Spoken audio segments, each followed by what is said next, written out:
Konnichiwa. Before we begin today's episode, we would like to take this time to thank all the grandmasters, sifus, senseis, students, and of course you, the viewer, that made Season 2 possible.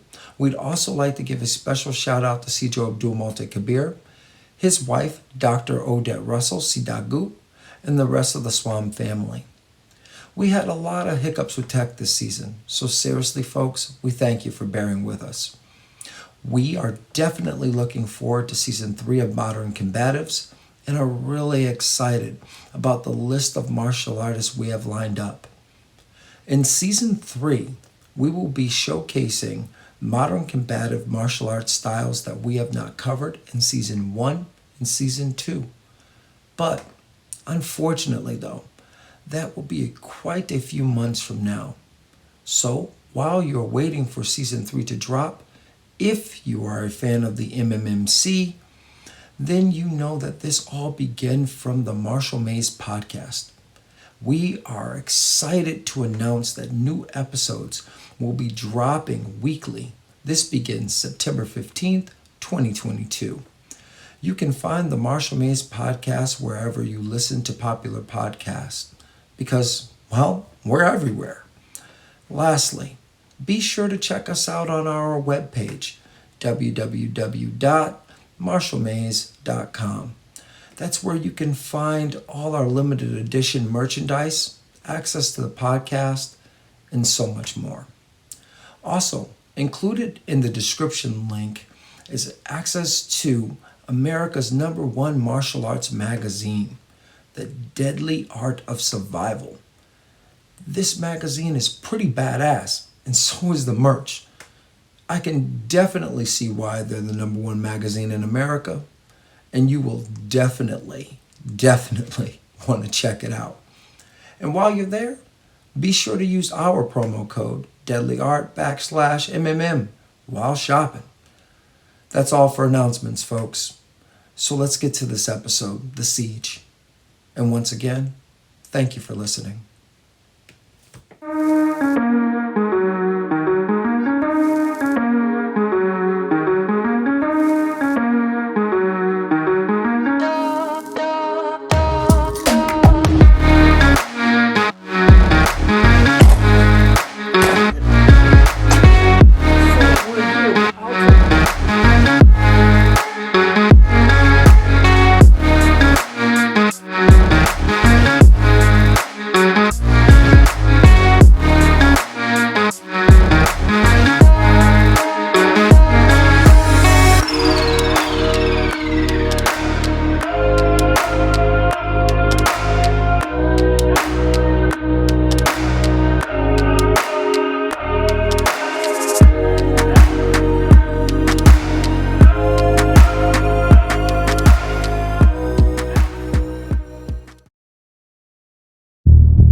The 80s was a good time and a bad time, so you had your goods, you had your bads, you had your uglies. And so when we talk about the crack issues that really ravaged our community, it did major damage that was irreversible kind of damage.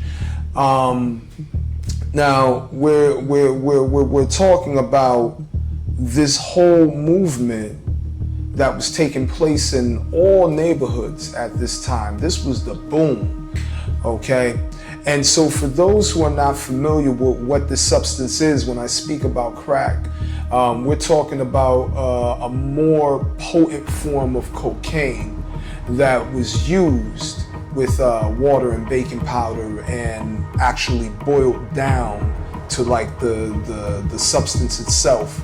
All right, and then it used to make a cracking noise, and that's why they called it crack. If one was so inclined, just a simple Google search on South Jamaica Queens in the 1980s would yield you images of drug lords, folks using crack cocaine, folks being arrested, all the crime that was taking place in South Jamaica Queens. All of it is definitely well documented. However, what's missing here?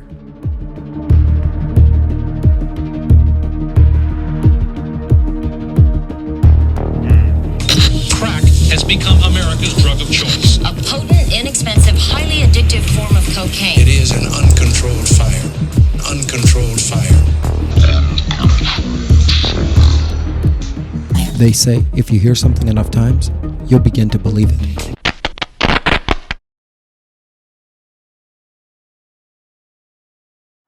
Living in South Jamaica back then, he's talking about in the early 70s, it was a little rough, very rough. We had to deal with, the drug dealers, police brutality. The housing situation was real bad for black people at that time, Agents conducted a major drug sweep in Queens today. On August 11th, city police, the FBI, and the Federal Drug Enforcement Agency did carry out raids all over South Jamaica. They arrested 30 alleged members of the gang headed by Fat Cat Nichols, the man police believe may have ordered the killing of Officer Byrne. There should certainly be a message here to even the most hardened drug lords that if they start fooling around with law enforcement... The drugs were so bad at this point that even the police couldn't do anything. They were trying to make their raids in the little bus, They kept talking about, we stopped a major ring, but whatever they stopped kept going. A week after the arrest, police from the local precinct saw other drug gangs already moving in on Nichols' turf. Spread your legs and look at the car. Don't turn around and look at me. You got it? Yeah. It was business as usual for cops like Sergeant Ernie Nespresso. The minute we leave here, within 10 minutes, someone else will come in and sell. And they'll be out themselves selling again, probably within 3 or 4 days. Cops are going to tell you, hey, I made the arrest. The assistant district attorney is going to tell you, yeah, you did make the arrest, but I also got 300 arrests here that I'm processing. The judges are going to say, yeah, I'd love to send this guy away forever, but corrections is telling me there's not enough place to put them. And corrections is saying, I'm already at 114% capacity. What are you sending me here? So what happened is that this particular drug was highly addictive. All right, it'll bring you to a euphoric state and then bring you to a very depressive state, like in a matter of moments. You only got like 5 minutes of this. And then what happened is, in order to get rid of the depressive state, all right, you had to take another hit. So it was highly addictive. And so what happened is that the more of this stuff that you would do would create these paranoid tendencies. All right, so you would do any and everything for this stuff, man. It destroyed and decimated our neighborhoods, man. Okay? I'm Bill Moyers. Talk politics anywhere in America these days, and there's no mistaking. People listen to the politicians and the pundits, and what they hear leaves them feeling distant from the process and disillusioned with the system. The frustration's been building. In the last presidential election, only half of the eligible voters actually went to the polls. But all that is generalization. In this report, we'll look at one American community. We picked a neighborhood on the front lines of the drug war. That's the issue most Americans say is their number one concern. It dramatizes the vanishing rule of law in America, the loss of faith in our institutions and future, and our political failure to cope. What we found here is a gulf. Where people live, the rhetoric of politics these days barely connects to the realities of ordinary life. I always believed if I got off the LST in Normandy that I would survive. But here, you don't even know if you go out your door, you might get shot. Aaron Dozier lives down the block from the schoolyard drug market. He's a World War II veteran and a retired postal worker. Officer Byrne was killed right near here. Yeah, about 4 blocks from here. And what happened after that? They set up a headquarters in the house that he was supposed to be guarding, and all the dope pushers moved over to this side of the street. They just lifted up there. They took up their equipment and walked right over here. They must not be very far to school. Have they harassed the kids on the block? Sometimes, yes. Try to hustle the drugs too. Try to make the kids either be lookout for the police or have the kids selling it for them, actually. Because the kid can't get any time. So what can he do? They have a kid make the deliveries. Every time you hear this, what do you think? You've been in combat zones before. Do you ever think this is a combat zone too? Yeah. All night you can hear pistol shots, sirens. There was a nurse shot not far from here. My wife said she worked with her. But 18 years my wife worked with that nurse. With the nurse who was killed. She was shot in a line of fire. Yeah, caught in the line of fire. There was this war against crime, war against drugs. The raid was designed to leave a message. We're going to get these mutts, and hopefully very soon. Now cops could be cops. Everybody understood the rules. Zero tolerance.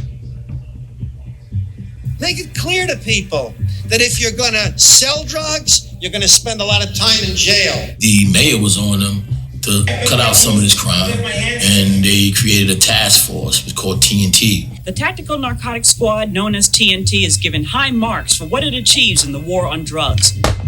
And what happened at that point was that cops were sweeping people in communities. They would come in vans and just take everybody to jail that was in the neighborhood.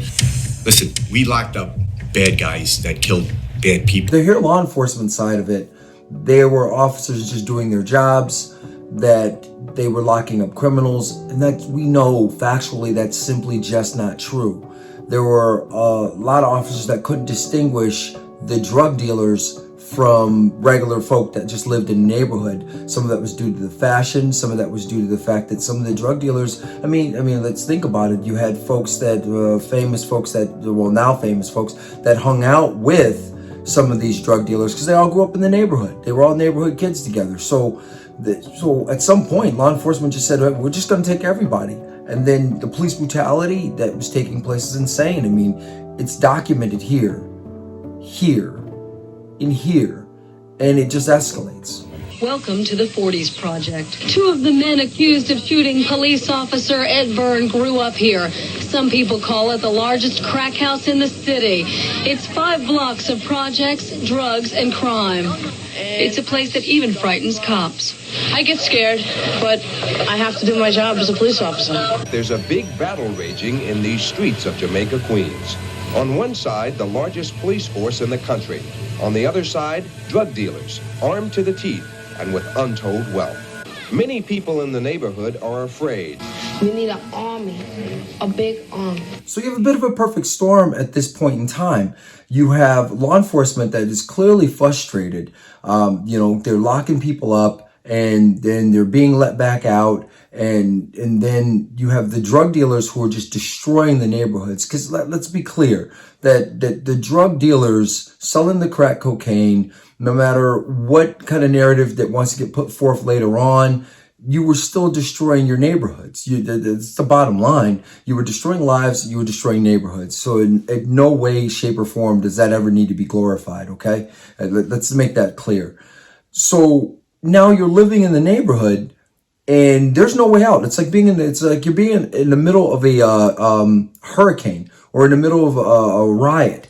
Like all hell's breaking loose and there's no way out. You can't get out. You can't just pick up and go. And everyone from the outside, of course, is looking in and they see it and they go, well, no, you can do this, you can do that. But if you're stuck in the middle of it, it's just, there's nothing you can do. So where do the people turn? And at this point, South Jamaica Queens really needs a hero.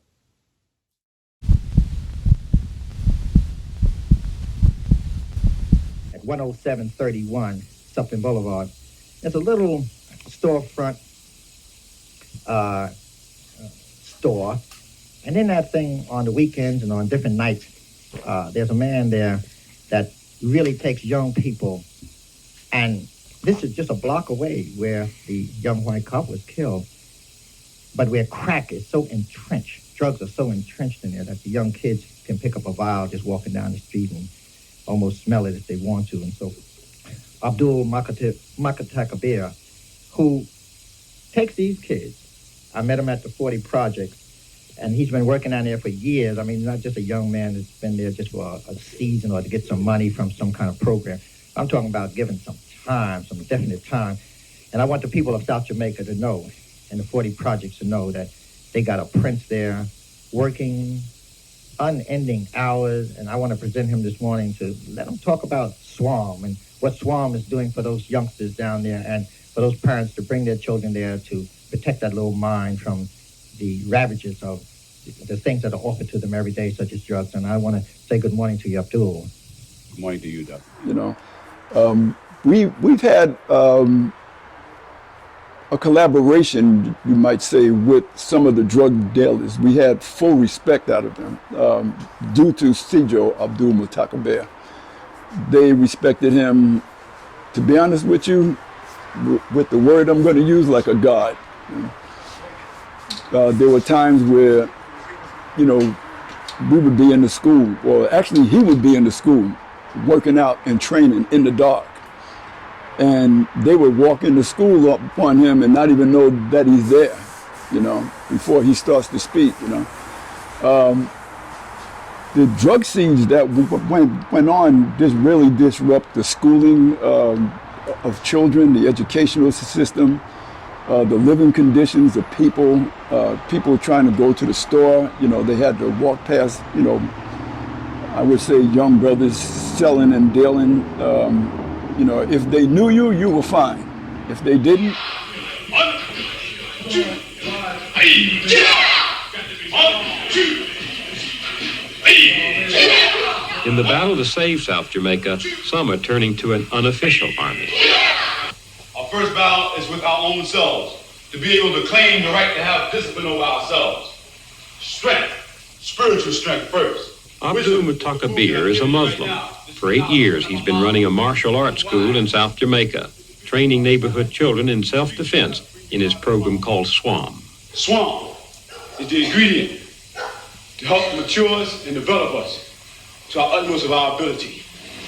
So again, SWAM means what? Strength, wisdom, alert, mind, strong, wise, achieving mind and maturity. Yeah, touch. And like so.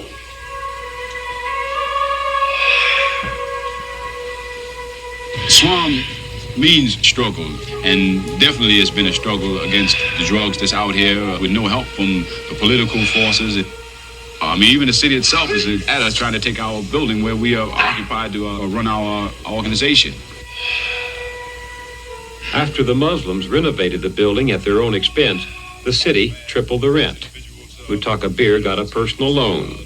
But the Muslims are still fighting to hold on to the building and stay near the children of South Jamaica houses. This has been labeled the graveyard of South Jamaica.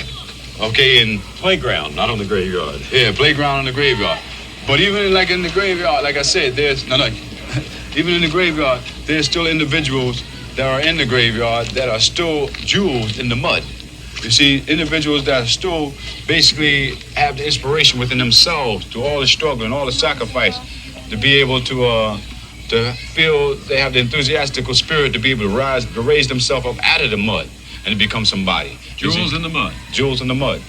You see, so this is basically what I am trying to be. I'm trying to be an individual that's an archaeologist in this part of the earth. Yes, ma'am. How's everything? Fine. Good. I saw your name on the... To many parents, Abdul Mutakabir has become a local hero. Right. I'm familiar with the work you do. In fact, I want you to have my son. Oh, thank you very much, ma'am. And you're right here in the neighborhood. Very so good. we're aware of the good that you're doing. Thank you very much. I'm Bill Moyer from Public Television. Yes, Mr. Moyer, how are you? You live around here? Yes, I do. What does a man like this mean to you? We hear all the time that there aren't any role models in the black community. Yes. Male role models. He means to us in the community that if anything breaks out that we can't handle, we go to him. It means that rather than, and this is not a knock to the churches, this is not a knock to the politicians, but we feel, my son and I feel more secure going to him for some type of aid for our home and our being than we would any of the local politicians or elected officials. But what does it say to you that you have to turn to a private individual, to a religious order, to protect yourself from crime, from drug dealers? The system has broken down. The system has broken down. There's a laxity in it now that's going to spread. What do you mean by the system? You mean local government, state government? All of it. All the way from the top, all the way down. All the way. It cannot be just one. Are you going to vote this fall? Of course. Of course. You think it makes a difference?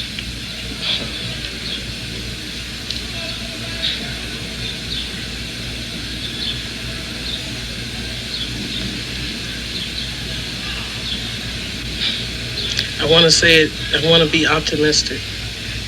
I want to say all the things that I really want to say, the good news. In this year, 1988, I don't think my vote is going to make that much of a difference. I would like to introduce myself once again. My name is Abdul Mutakabir.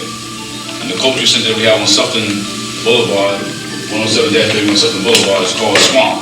I met my husband, C.J. Abdul Mutakabir, in 1980. And at that time, Swan was already created. And he did not have the school that was located in Sufton Boulevard, Jamaica Queens. They were training actually in LaGuardia Community College, where I was attending, getting my associate's degree, and that's where I met him. And fast forward in him getting the dojo, when I met him, he was no longer Savage Barry Jackson, bare knuckle fighter. What he was C.J. Abdul Mutakabir. He was Abdul Mutakabir. And Swan was already created, like I already said. Anyway, when the Swan School in Sufton Boulevard opened, he wanted to pick not a school in the best areas, but a school that needed help. The community needed the help of his assistants as a martial artist. And we're talking heavy drug activity, prostitution, crime. It was riddled with crime. It was really a dilapidated community. And so that's where he picked, and he opened a school right there. He actually had a choice to pick other areas, but he wanted to be with the people and help the people that needed him the most. I respected that. So I'm just going to tell you some stories I dealt with going to that school for 10 years. And there was a period where I wasn't allowed to go into that school, and I'll get into that in a minute. We trained like all the other schools did. When I was training hardcore, we trained there for hours every day. If we weren't in the dojo, we were other places. Sijo, I've never seen him not train. We're at the dinner table and he's playing with knives, or he's training with whatever. He's on the toilet, he's working his hands, okay? My husband is always training. He'll wake up and say, I dreamt about this and that and this and that, relating to martial arts. So I only know people that are lifers because the people that associate with him are similar in that mindset. Moving on, he was the light, the shining, the beacon light in that community. He and the people, even in their worst state of drug influenced or debilitating mindset, knew that there was something different about Sijo, that he gave them hope where they got hope anywhere else.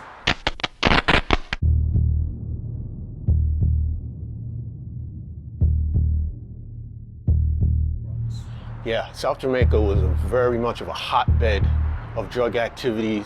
They were taking over buildings. They were basically terrorizing the community.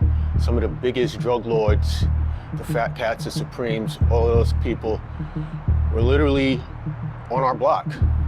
So after a while, it just got to be too much. They had taken over buildings. People were getting put out of apartments. So ultimately, Sijo, Mutakabir, got tired of it, and we developed our own little force to clean up the streets. In fact, the building that is the headquarters dojo now had been formerly occupied by the drug dealers.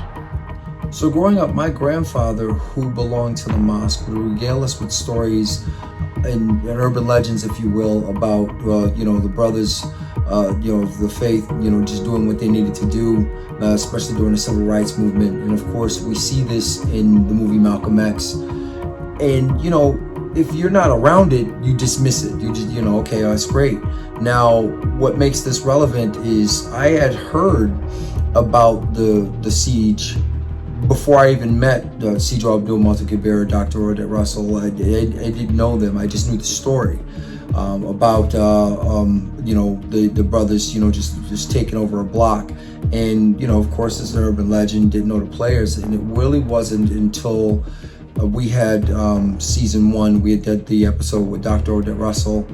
That it kind of came up where I had was kind of curious about how the original dojos in South Jamaica Queens, and how they ended up in Georgia. And I remember Dr. Odette saying something along the lines of, well, we were moved here for safety. And what do you means safety. And then, and she kind of got into it and started telling me about it. Now, I was driving my car. I was back up north and she was down south at the time. And we had this conversation over the phone. And the story itself captivated me. I literally had to pull my vehicle over and just listen. I just sat in my car. The rain's beating on my car and I can hear the rain, and I'm just listening to her tell me this story about what happened. And I said, you know what, we really need to do this episode. I'd like to document this if it hadn't been documented already. So she said, okay, great. She'll talk to CJ, and here we are. Where we had the school, and where the school is still right now, there was a rule of law. No drugs, no fighting, no cussing on that corner. And it went on like that for a long time. I remember an incident one night where we were training, and there was a lot of noise going on outside the door. And Cjo looked up at me, he says, go on outside and see what's going on out there. So I walked to the door and I opened it up, and there was literally a gang fight out there. People were shooting each other, cutting, and I slammed the door because some of the action was right there in front of the school. So I walked back to him and I told him, I said, brother, there's a war out there, man. And he stopped the class, told everybody to sit down. We went back to the door, and just before he was getting ready to open the door, I said, brother, don't open the door, man. I mean, because they're shooting out there. He looked at me, opened up that door, and stood out there like this. And I won't use the words that he used, but he said, what the is going on out here? And he said, this shit needs to stop right now, literally, verbatim. And the people standing out there just literally paused. It was almost like a still frame. And one started blaming the other. He did this to me, and blah, blah, blah. I'm getting back up there. It was like, and Cjo said, I don't give a damn who did what. He says, well, I want this shit picked up and cleaned off the street. And some of those people stopped, and my word to God, got on their knees and started picking up glass off the ground, cleaning it up around the school. He walked inside, and I was standing behind him. He turned around, and he came up to my face, and he said, brother, don't ever tell me what to do. And I said, yes, sir. We went back to training. When we left that night, that was clean. So what had happened was, when we had first got into the building, this was a dilapidated building that was torn up from the floor up, so to speak. And this particular brother, he helped us. He gave us the finance to renovate the place, and we got it together. And eventually, what happened was there was a problem between us and the drug dealers that was occupying the same building. They were basically, living wrong. We were living right. So eventually, that situation had to be resolved. So my husband went way beyond than just teaching martial arts. He was really trying to improve the lives of the community, because a lot of people that lived in the community were great individuals. They were just stuck in this community where there were also a lot of people who didn't care about the community. And we were trying to reach everybody, the ones who didn't care as well as the ones who did care. When things got real bad was when this one kid got killed. He was a bystander in the shootout. He had so much potential. He was going to school. They foreseen him going to college, and he got killed just by heading to work. And two elderly women went up to my husband and said, what are you going to do about this? And he couldn't say nothing. He couldn't look at them and say, this is not my problem because I don't live here. I live in another area that's 40 minutes away. Because this was the reason why he opened a school there. So he said, I'm going to come up with a plan, and I'm going to save this community. And he consulted with his students, and they got together with different other martial artists from other communities as well as other Muslim communities, and they started the siege. And they locked down that neighborhood and a couple of blocks on either side where no drugs were allowed to be sold or purchased. And they did that for 40 days straight. So when we put a siege in that community and so forth, I went to all of the amirs with all the commanders of the Islamic forces, with the Swan brothers and so forth, and we decided to lock that community down for 40 days. Reason why we chose the number 40, because that's the number of the Prophet Muhammad, peace be upon him, that he uses when they deal with the sieges and so forth and certain things to bring peace back to peace back to certain hostile areas and so forth to bring harmony back. So we decided for 40 days we was going to put a siege in this community. At that particular time, we had already had people in place before we basically stepped to these particular drug dealers, and basically had to sometimes had to get physical with them, and at that time they had basically put a contract on my life. That's the reason why I moved out to Atlanta, Georgia. And they basically put even a contract on my family's life. So you can imagine what that meant, the commitment that meant for not just my husband, but the 200 other individuals that put their life on the line to stop $250,000 from being sold per day for 40 days. You pissed off a lot of powerful people because now you affected their pockets. And we had these individuals, my husband had these individuals on rooftops, in hallways, on street corners, all night long, making sure no drugs were sold. They also, during the day, held rallies, trying to give the community morale and tell them, we want our neighborhood back. We're not going to put up with this type of abuse in our community. We're going to fight for our community. We're going to fight for our children to live and be able to go to work and go to school and play outside. They gave hope back to that community for 40 days. And my husband, of course, made a lot of enemies, had to go home in different routes to make sure they didn't follow him to us, because I could no longer go train at the dojo. He had to close the dojo to make sure not only I was safe, but also his students, because we were all going to be targeted, He did that for 40 days. And as the wife, you could imagine how scary it was for me, hoping he came home every day, because I wouldn't know for sure if somebody would take him out. And it's funny when we think about it now that he said, with all that, with losing the income, of not being able to operate a school, of putting his life in danger, even possibly our lives, because if they found out who we were, they might have went after us, and all that. And he said he would do it again if he had that opportunity. And he did. He stopped the drugs and he cleaned up that community. And after he did that community, they moved to another community where they stopped even more money being sold. And that was over in Baisley Park. And this was an interesting time for us, because even as a martial artist, I knew this was our duty. I knew this was our norm. We were there for the people. We were there for the communities, not just the good communities, but as well as the bad communities that needed us the most. We were there for.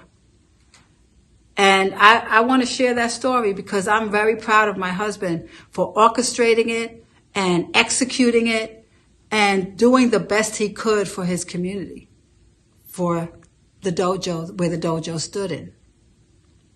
Today, Swam is still there, over 40 years old, at the same location. It's called our headquarters, even though we have schools in multiple locations. And I won't ever forget those 40 days. My brother called upon me, and when he called upon the whole clan, it was over 1,000 deep. I pulled every other day, get off work, pull 8, go to work, come off work, come right back the next day. And when I was on duty, okay, me, I'm a real soldier. I was in the military. So I know guard everything within the limits of my post, quit my post when properly relieved. These are things that no regular civilian can teach me about. So when I came on post, may Imam rest in peace, but Imam told Big Brother and all of them, if you call on Riot, make sure it's serious. Because for my brother, my family, and for Sijo Abdul Mutakabir, shut down this whole country if have to. When there were guys on the corner, if I send a kid to the store with this shirt, they'll park the Red Sea. Don't make me come down there and have to have a conversation with you. You know, and they know, don't touch no swamp kids. Don't try to recruit them. You know, no free samples, nothing. And now they're basically gone anyway. Say to you, how is it having a father as well known as your dad in New York City? So go ahead. Yep. It's amazing growing up with the foundation that my father's set forth for me. Every single time we go back to New York, seeing the streets that he helped clean up, seeing the brothers that are a lot older than me or my age that he's helped influence in a positive direction. Seeing that he's been somebody on and off the mat that a lot of individuals can lean on and can see as an example to you know, live like and move like. You know, your mom's pretty famous as well, especially when it comes to women's self-protection. She's one of 3 that I know of that actually has a real-life full-on women's self-protection. So elaborate on that a little. Yeah, my mother's outstanding. She does a lot of help with women in the community. She's definitely educated herself on a lot of different situations that a lot of women go through, as far as sex trafficking, as far as helping the black or brown woman, the minority woman in this world, strengthening inside, not only the outside. She's taught myself as a man how to really treat a woman the right way. So I'm extremely, extremely thankful for her as a mother, but I'm also thankful for her as she's helping us as men and also women in this world to actually treat women correctly. So once again, we'd like to thank everyone who made season 2 possible, including yourself, the viewer. We hope you enjoyed this episode of Modern Combatives known as The Siege. This, of course, concludes this episode. But we're not going to just leave you high and dry. We're going to listen to a little music from Sijo Abdul Mutakabir and some highlights and some of the stuff that didn't actually make it into the final video. So enjoy, and we'll see you next season. If you're new to the channel, or this is your first episode you're seeing, you might want to check out some of the early episodes that we did with the family of Swam. We documented all the Grandmasters, along with its founder, Sijo Abdul Mutakabir. Assalamu alaikum. This is Sijo Abdul Mutakabir, the founder and director of the Mighty Swam Academy of Modern Martial Arts, where champions are trained by a champion. And I just want to share with you some of my experience and what I have seen in the last 40 years of these mean streets in South Jamaica Queens, and the importance of the Mighty Swam and what it stands for and what Swam means. Swam means, among many things, spiritual warriors against madness, soldiers with a mission. Swam stands for honor, dignity, and self-respect. We strive to represent our community at our very best. This is what I confess. Swam is a school that symbolizes peace, and I opened up the doors of Swam in South Jamaica Queens 40 years ago on the South Side. All I seen was violence and crime and a bunch of dope fiends and homicide. Most of the people done lost their mind. A whole damn generation was doing time. South Jamaica Queen was a place to be if your life was filled with negativity. NYC, big city of dreams. In these dirty streets, you see all kinds of things. People walking the streets looking evil and mean. This was the time of Fat Cat and Supreme. In the 80s, the streets were crazy. When the trigger was pulled by Pappy Mason, the block got hot when a cop was shot, and the neighborhood was rocked by 100 cops. Parents prayed every day their kids wouldn't get caught up in these diabolic ways. Crackhead dope dealers standing on corners, using our kids as lookouts and warners. TNT, riding the block, you just got arrested by some dirty cops.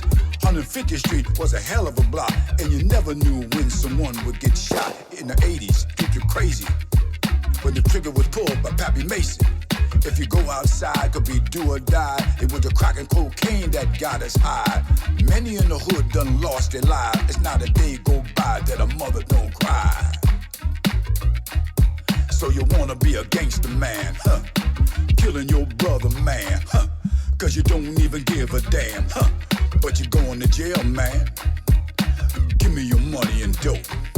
After seeing the judge, you're gonna wind up broke. Now you're nothing but statistic, rotting in the system with your head in your hand, feeling less than a man, asking God for another chance. But you love this devil's dance, slipping in the darkness in the ruins of your mind, doing your dirt. That's the devil's work. You done made your life a curse.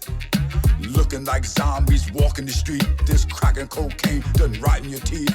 Hanging on the corners, blocking the stores, selling your drugs, ignoring the law. You don't care about yourself or your family no more. So you wanna be a gangster man, huh? Killing your brother, man, huh? Cause you don't even give a damn. But you going to jail, man. Give me your money and dope. After seeing the judge, you're gonna wind up broke. Dilapidated buildings falling apart. Welfare mothers with broken hearts.